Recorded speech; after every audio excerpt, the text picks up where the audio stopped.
So in this tutorial we're going to carry on with an occasional series of sort of motion graphic stuff and also After Effects ports, and we're going to create this animated text.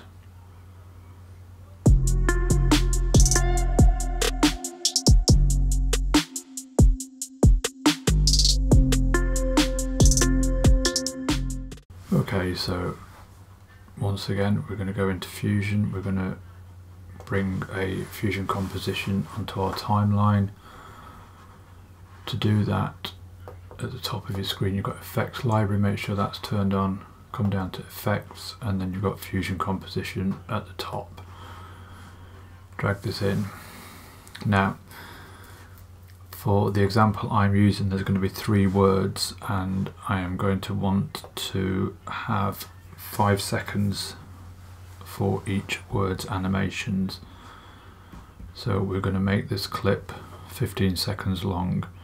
So right click on your Fusion clip and change clip duration, and you can either type 15 here, or if you're on 17 you can just hit 15 seconds and change. Now I'm working in 24 frames a second timeline, so that's how I'll be sort of calculating my frames as we're going along. So playhead over your Fusion clip and into Fusion.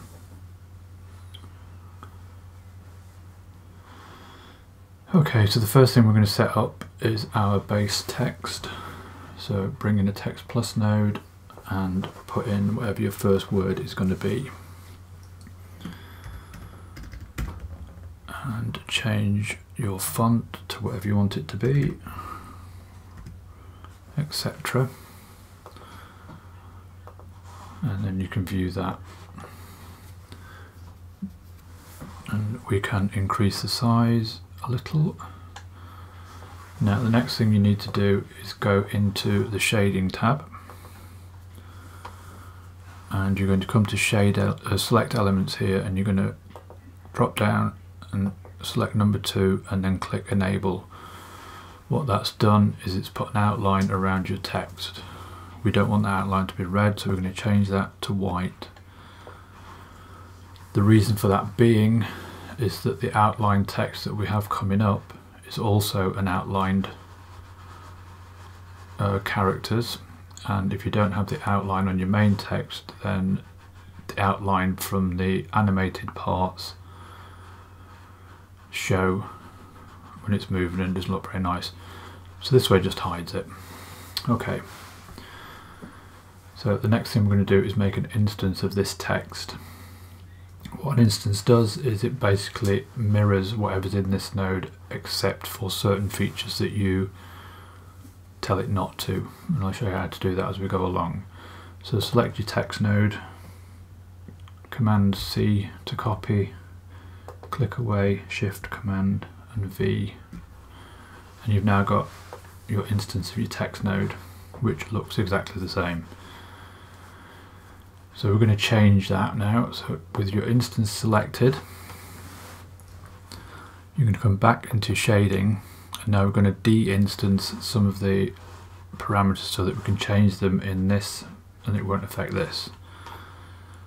So mouse over select elements, right click and de-instance. Mouse over enabled, right click, de-instance. So now these are independent. So what we can now do is we can uncheck this and go back to number 1. And now we're going to come down to appearance, and again we're going to right click and we're going to de-instance, and we're going to select the outline text as the appearance. So if for a second we just have 2 viewers, if we put our main text in viewer 1 and then our instance text in viewer 2, and you can see both text. Okay. Next I'm going to set up a background to work against. So bring in the background node down the bottom, connect it to the media out, and we'll just make a coloured background. So select the background node, come into your colour, you can have it whatever colour you want, you can have it a gradient or whatever really. So let's go for a nice sort of greenish colour, I think, today. Maybe somewhere around there, yeah.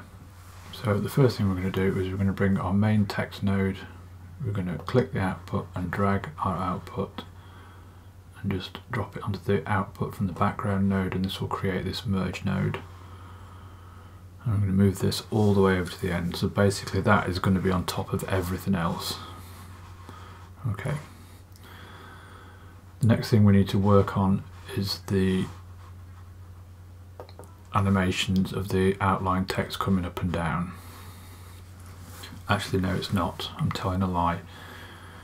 What we're going to do first is we're going to animate our word over our 5 seconds, and what we're going to do is we're going to set a keyframe at 0 on the text node would be helpful. We're going to set a keyframe on tracking, and then we're going to come into shading, and you need to do this for both the outline and the main character. So your solid fill first, we're going to set a keyframe on opacity, and we're going to set a keyframe on our outline opacity. And then we are going to come to frame 120, which is 5 seconds for me, and we're going to do the same again. So opacity on your outline and your main character, and then keyframes on tracking. So we're now going to animate this, and we're going to come to frame 12. We're going to keyframe tracking at normal or at default. We're going to keyframe opacity on both of our elements at normal. And then we're going to go back to frame 0. And we're going to drop the opacity. No, I'm going to do tracking first. We will drop opacity, but I'll do tracking first so I can see what I'm doing. So we're going to bring our tracking out a little bit. Then we're going to go to shading, and we're going to drop the opacity on our solid text, on our outline, sorry, and on our solid text. So what will happen is over 12 seconds our text comes in like so, and we're going to reverse that at the other end. So we're going to come to 120 minus 12, which is 108, and we are going to keyframe our tracking. We're going to keyframe our opacity on both of our shading elements. Then we're going to come down to 120, and we're going to drop opacity to 0 on our shading elements,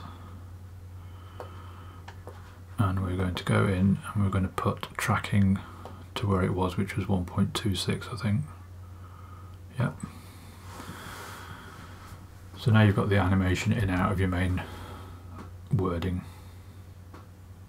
Okay, next I'm going to turn my attention to the instance of our text, and we need to do the same. Oh no, we don't need to do the same animations on those because it's an instance, so it's already there. So if you look at your instance node in your inspector, you've already got keyframes set because it's copied them from our text node. So we've already got those in place, so we don't need to do them. And they'll also be on the tracking as well. So again,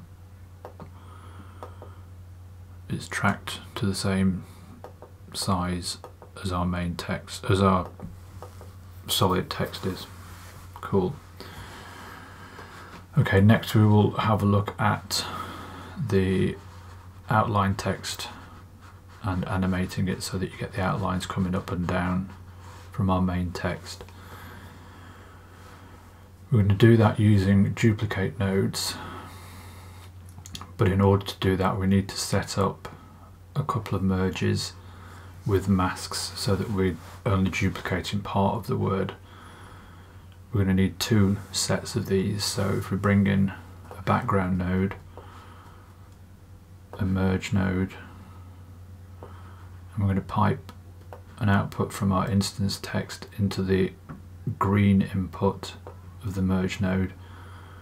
We're going to pipe our background into the yellow background input of our merge node, and then we're going to grab a rectangle and pipe that into the blue mask input of our merge node. And I'm going to drag this down a bit because I'm going to need a bit of room in a minute. So if we now pass this merge node into our viewer and position our playhead so that we can see the text, first thing we need to do is drop this background so that it's transparent. So select the background, come to the inspector and drag the alpha down to 0. Next we're going to click on our rectangle and we're going to resize it so that it just is a little bit bigger than our word.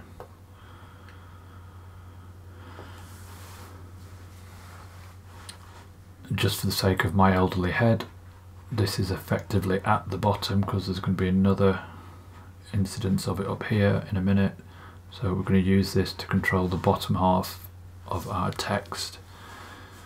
So we want to move the mask so that we've just got, say, so much of your text. We're going to soften the edge slightly.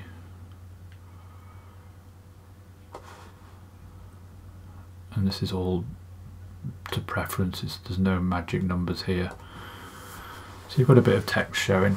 Now what we're going to do now is we're going to pass this through a duplicate node. So select your merge node, shift spacebar, type duplicate. Okay, so the way the animation works is I basically keyframe between 0 and 120. And then I use the spline editor to loop the whole animation. Now to get the animation to work properly for everything else apart from the text, so the duplicate nodes for example, they also need to be on a 120 frame cycle, otherwise the looping just goes haywire. I spent a whole evening trying to sort this out, and yeah, but anyway, so the first thing we're going to do, got our duplicate node selected, we're going to come to frame 0, we're going to come to the copies and we're going to change that to 4, and then we're going to keyframe the center and the size. Now we're going to come to 120 and we're going to do the same again. We're going to keyframe center and size. So now we can work our animation out between these 2 points. So the first thing we need to do is get our text in view. So let's put the duplicate in the view so we can see what we're doing. So if we come to frame 12, our text has now appeared. I'm going to hold for 12 frames, so come to frame 24. At this point I'm going to keyframe the center. I'm going to come forward to frame 36. And I'm going to drop the Y, center Y value down to 4.44, like so. While we're at frame 36, I'm going to keyframe the size, and I'm going to go forward to frame 48.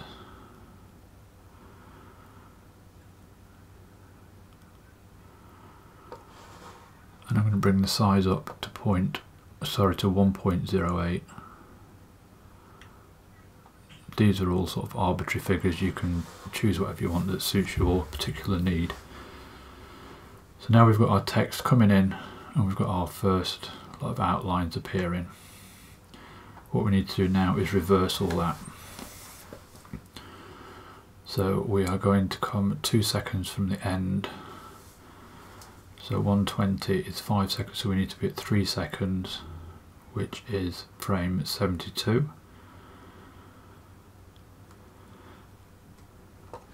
and we're going to keyframe the size and make sure it's still at 0.108. So 1.08. So now the size stays the same across that couple of second gap. We're now going to come forward 12 frames to frame 84, and we're going to drop the size back to 1, and we're going to make sure our center Y is still at 0.44. So now the length of our copies stays the same between frame 35, 36 and frame 84. The only thing that changes is the size. So from frame 84 we're going to go forward another 12 frames, which will be 96, and we're going to bring this back to 0.5, which is centered, and all our copies disappear. So now we've got our text comes in, it comes down, spreads, and then all that's reversed. And then at frame 108, I believe, our text should spread and disappear. So that's basically the duplicate animation.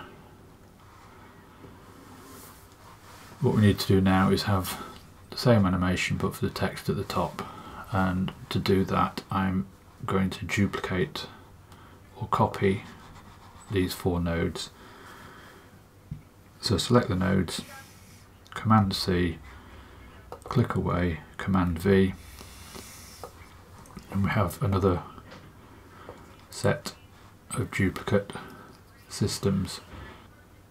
Take another output from our instance into the merge,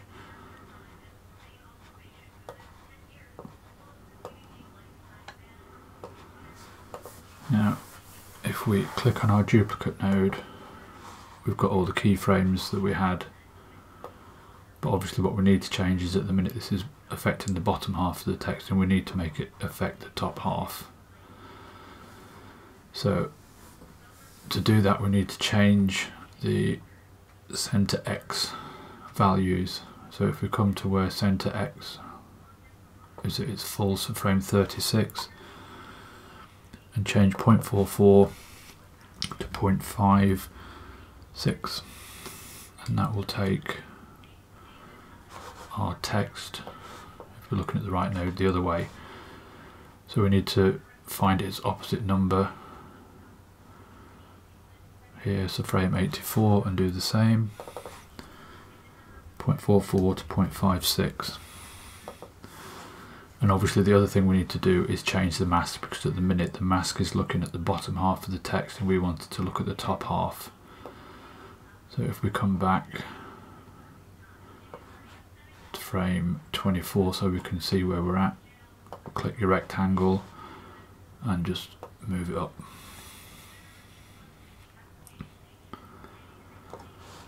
So now if we merge these two together and look at that, we will have our word come in, spread out, or spread up and spread out, and then it will reverse and go back in. You can leave it at that if you wish. What I did in the example that I showed at the beginning is I put a slight sort of colour shift on it, which we can do as a sort of add-on. As I say, if you just want that effect, then you've got it there. You don't need to sort of carry on, although it would be nice if you do, because like watch figures and stuff apparently. So what we need to do is build a colour splitter. It's basically a bunch of channel boolean nodes, and we'll work through it. So click on an empty space, shift space, channel, and you're looking for channel booleans with an S on the end. So select that and add it. And we want 3 copies, so select it, Command C, Command V, Command V. And we're going to name these to represent the colours. So F2 to rename a node.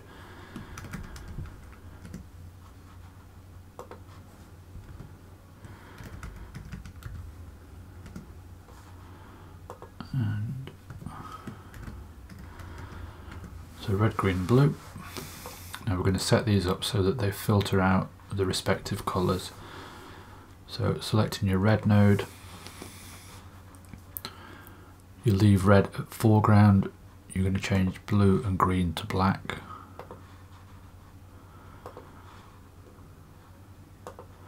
And you're going to change alpha to do nothing. Green, you're going to put red and blue to black. And again alpha to do nothing. And finally blue, you're going to put red and green to black.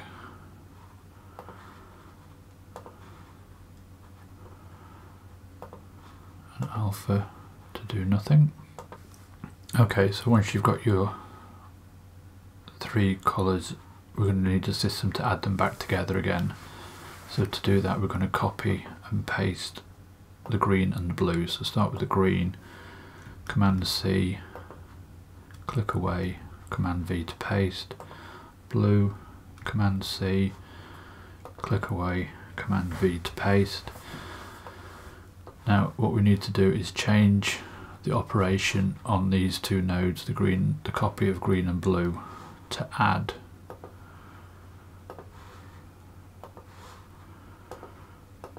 And now we can pipe them all together, so red into our copied green, into our copied blue, copied green into green, or green into copied green rather, and blue into copied blue.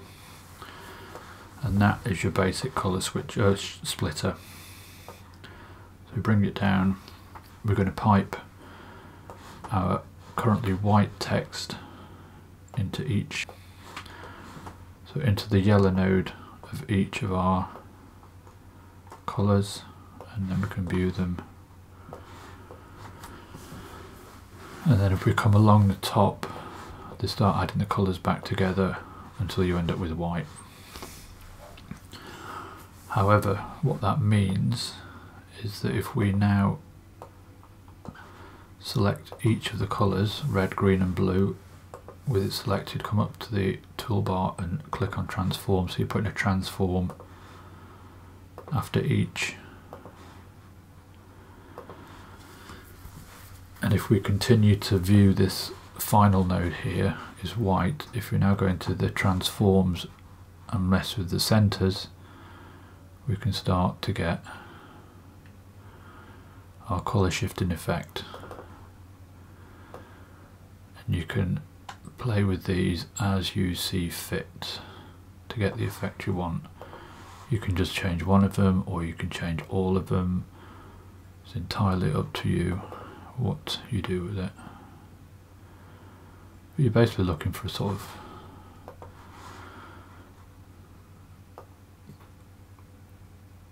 chromatic aberration look is what we're going for, like so. So what we need to do now is incorporate this into our animation. So what I'm going to do is I'm just going to reset all these nodes, and you'll see why in a second.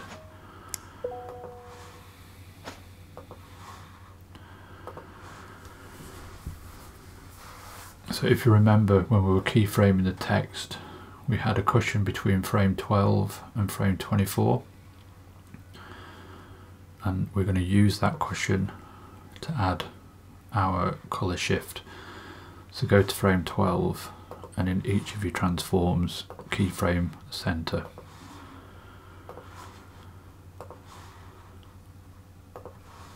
Then come forward to frame 24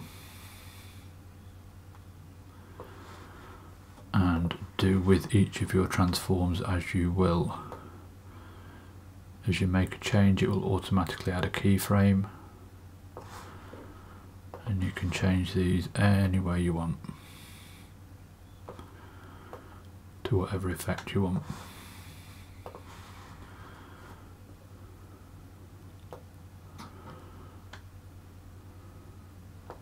Like so. I say that's really heavy-handed. You can make it a lot more subtle than that. So once you've got to there, you now need to come to cancel it. So if we come to frame 120, our text has disappeared. 12 frames prior to that, so to 108, is your text tracking out and vanishing. So 12 frames before that will take you to frame 96, I believe. And now we can keyframe all these again at frame 96.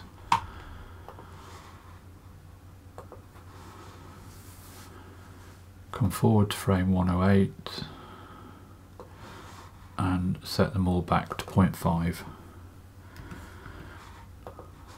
So there'll be no shift on any of them. So anything that's changed, just reset to 0.5.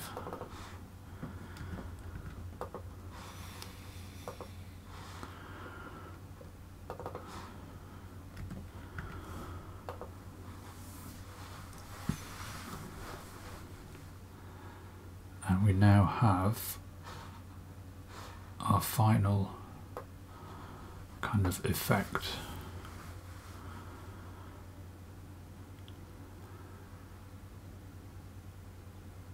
Like so. As I say, that colour shift is way heavy. Doesn't need to be as noticeable as that, but you get the idea. Okay, so we've got our animation set up to run between 0 and 120. What we're going to do now is set it so that that loops. So come up to the top, you've got Spline at the top here, that's your Spline editor. When you open it, you may see something like this, you may see something wildly different.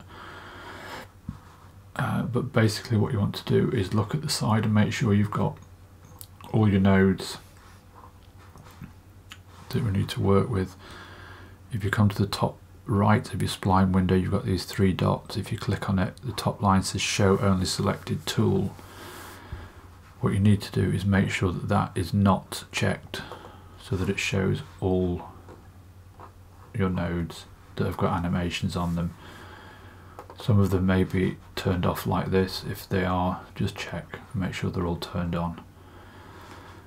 Next, we're going to come and we're going to click in our window and hit Command or Control A. That will select all your nodes. Before we loop them, we can add some easing, and to do that, hit Shift and F, and that just adds these sort of curves so that the animations aren't quite so linear. What you can also do is you can press T on your keyboard and you get these 2 boxes at the top here. These are your easing values. I'm going to crank them up to 50. This is purely a personal choice thing. It just increases the amount of easing. You can set them to whatever you want. They don't have to be balanced either if you don't want them to. So once we've done that, got all our nodes selected, come down to the bottom and you've got all these icons along the bottom and you're looking for this double backwards S, which is set loop. Hit that, and I don't like the look of that there. Why is that there? We'll see. What should happen is if you now play through, let me bring the playhead to about here, text disappears and we should start the whole thing over again. And there you have your looped animation. So that will now keep going every 120 seconds for as long as you want it to. So if you want to add more words, you just need to extend your Fusion clip by 5 seconds for each word and it will loop. So all we need to do now, if we close our Spline editor, is we need to make our text node change words appropriately. So each word change will be 120 and then 240 frames. So come back to frame 0, Come up to your text box, make sure your text node's selected. Next to your text box you've got a diamond, click it to add a keyframe. Come to frame 120 and type in your new word. That will automatically set another keyframe for you. Come to frame 240, change the word again, and again it automatically sets a keyframe for you. And that is your completed animation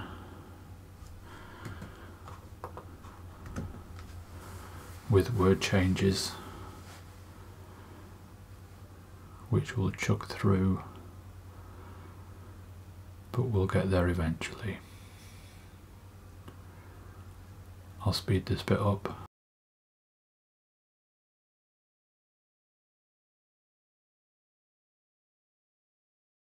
Just like that. Finally, take the output from your colour splitter and drag it onto this merge node here. If the merge node isn't there, then you can just take the output from your colour splitter and drop it onto the output of the background here, and it will add a merge node for you. And that will then go to your timeline, and if we pop back to the edit tab,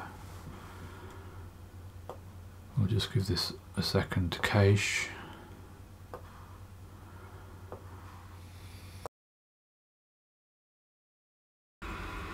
And we can give it a play.